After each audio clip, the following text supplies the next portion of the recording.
എല്ലാവർക്കും നമസ്കാരം. സ്ട്രൈക്ക് ടോക്കറാണ്. തവനൂരിൽ ഇടത് സ്വതന്ത്രനായി KT ജലീൽ ഇത്തവണയും മത്സരിച്ചേക്കും.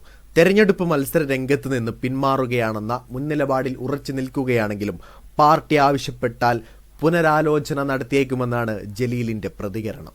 തുടർച്ചയായി 4 തവണ MLA ആയിട്ടുള്ള KT ജലീൽ തവനൂർ മണ്ഡലം രൂപീകൃതമായ 2011 മുതൽ മണ്ഡലത്തെ പ്രതിനിധീകരിക്കുന്നുണ്ട്. മണ്ഡലം നിലനിർത്താൻ KT ജലീലിനോളം പോന്ന മറ്റൊരു സ്ഥാനാർത്ഥി ഇല്ലെന്ന കണക്കുകൂട്ടലിലാണ് CPM ഉള്ളതെന്നാണ് വിവരം.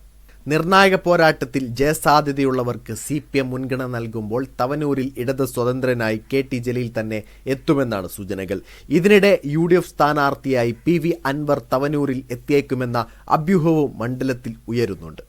മന്ത്രി റിയാസിനെതിരെ ബേപ്പൂരിൽ മത്സരിക്കുമെന്നായിരുന്നു അൻവർ ആദ്യം പ്രഖ്യാപിച്ചതെങ്കിലും ജയസാധ്യത ഇല്ലാത്തതും UDFിൽ നിന്ന് തന്നെയുള്ള എതിർപ്പും പരിഗണിച്ചാണ് അൻവർ തവനൂരിലേക്ക് തിരിഞ്ഞിരിക്കുന്നത്.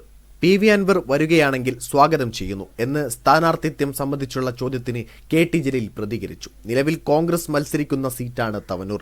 കഴിഞ്ഞ തവണ ജീവകാരുണ്യ പ്രവർത്തകനായി അറിയപ്പെടുന്ന ഫിറോസ് കുന്നുംപറമ്പിലിനെയാണ് കോൺഗ്രസ് ജലീലിനെതിരെ നിർത്തിയിരുന്നത്. നേരിയ ഭൂരിപക്ഷത്തിനാണെങ്കിലും, അതായത് 2185 വോട്ടിന് ജലീൽ ജയിച്ചു കയറി. 2016 ജലീൽ 17,064 വോട്ടുകളുടെ ഭൂരിപക്ഷം നേടിയിരുന്നു. ലോക്സഭ തദ്ദേശ തെരഞ്ഞെടുപ്പുകളിലെ ഫലങ്ങൾ അനുസരിച്ച് തവനൂരിൽ UDFന് ആധിപത്യമുണ്ട്.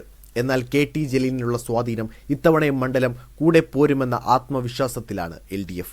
വീഡിയോ ഇഷ്ടമായി ലൈക്ക് ചെയ്യുക, നിങ്ങളുടെ അഭിപ്രായം രേഖപ്പെടുത്തുക. കൂടുതൽ വീഡിയോസുകൾക്കായി ഈ ചാനലിലൂടെ തന്നെ സബ്സ്ക്രൈബ് ചെയ്യുക. This is strike talk signing off.